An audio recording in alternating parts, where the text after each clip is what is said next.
चलिए तो आज हम पढ़ते हैं बहुपद। बहुपद जिसमें बहुत सारे पद होते हैं उसको क्या बोलते हैं? बहुपद। जैसे कि पी एन एक्स बराबर एक स्ट्रक्चर ले लिए a0 plus a1x plus a2x square and so on an इसको क्या बोलते हैं? बहुपद बोलते हैं। ठीक है। बहुपद की सबसे खास बात यह है कि जो इसकी घातें हैं वो क्या होनी चाहिए? Non negative integer. कैसी होनी चाहिए? नॉन निगेटिव इंटीजर, यानी कि अऋणात्मक पूर्णांक। ऋणात्मक नहीं चलेगा। अऋणात्मक पूर्णांक किसको बोलते हैं? जैसे ये हो गया पूर्णांक इंटीजर। पूरा इंटीजर क्या होता है? 0 1 2 3, इधर -1 -2 -3। ठीक है।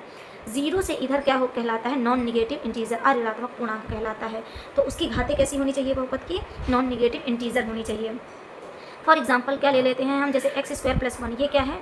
एक बहुपद है, क्योंकि इसकी जो घात है वो नॉन निगेटिव इंटीजर है, माइनस में भी नहीं है प्लस बटे वाली भी नहीं है। ठीक है ना। और ये क्या है? ये बहुपद नहीं है। क्यों नहीं है? क्योंकि इसकी घात क्या है? x की पावर 1/2 प्लस 1। ये घात कैसी है?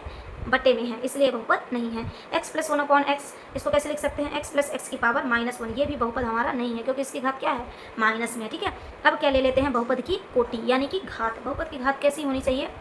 जो सबसे ज़्यादा जिसकी पावर होगी, है ना, अधिकतम घात को ही क्या बोलते हैं? बहुपद की कोटि या फिर घात बोलते हैं। जैसे ये फॉर एग्जाम्पल ये है। ठीक है ना। इसमें सबसे बड़ी घात कौन सी है? 3 है, तो इसको क्या बोल देंगे? बहुपद की घात। बहुपद की घात कितनी आ जाएगी? 3। और सबसे बड़ी बात यह है कि बहुपद में जो इसका गुणांक है, कॉफिशिएंट है, वो 0 नहीं होना चाहिए, उसी की घात ली जाएगी। जैसे इसका 0x4 + 1, इसकी घात नहीं ली जाएगी, इसकी घात अधिकतम घात 4 नहीं है। ठीक है। बहुपद के बहुपद के मूल्य यानी कि शून्यक सारे शून्यक जो हैं वो सारे मूल, बहुपद के सारे मूल क्या, बहुपद के सारे जो है मूल शून्यक नहीं हो सकते हैं। ठीक है। क्यों? क्योंकि जो समीकरण को संतुष्ट करेगा वही सिर्फ क्या होगा? उसका मान होगा। जैसे कि x² - 3x + 2 ले लेते हैं, तो x बराबर 1 रखने पर 0 आ गया, शून्य आ गया ना, 0 आ गया। तो ये क्या है? इसका मूल है। और x बराबर 2 रखने पर भी क्या आ गया? शून्य आ गया। तो ये भी क्या है? इसका मूल है इस समीकरण का। लेकिन x बराबर 3 रखने पर क्या मान आया? 0 आया? नहीं आया। तो ये मूल नहीं है।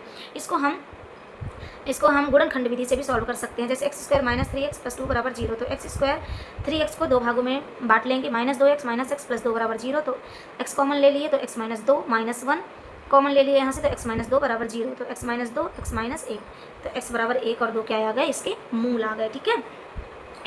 इधर क्या पढ़ लेंगे? हाँ, और एक और बात, जो मूल है तो द्विघात समीकरण है यदि, तो फिर दो द्विघात समीकरण है यदि, तो 2 ही मूल आएंगे। फंडामेंटल थ्योरम हमारी कहती है कि n घात होंगे अगर बहुपद के, तो n मूल आएंगे। ठीक है। मूलों और गुणांकों में संबंध, अल्फा प्लस बीटा बराबर -b/a, अल्फा इंटू बीटा बराबर c/a। द्विघात के लिए है। त्रिघात के लिए अल्फा प्लस बीटा